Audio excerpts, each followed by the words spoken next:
إن الذين يخشون ربهم بالغيب لهم مغفرة وأجر كبير.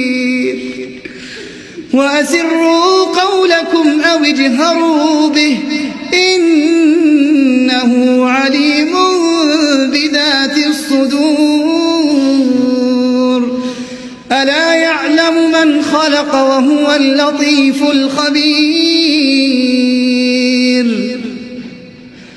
هو الذي جعل لكم الأرض ذلولا فامشوا في مناكبها وكلوا من رزقه وإليه النشور.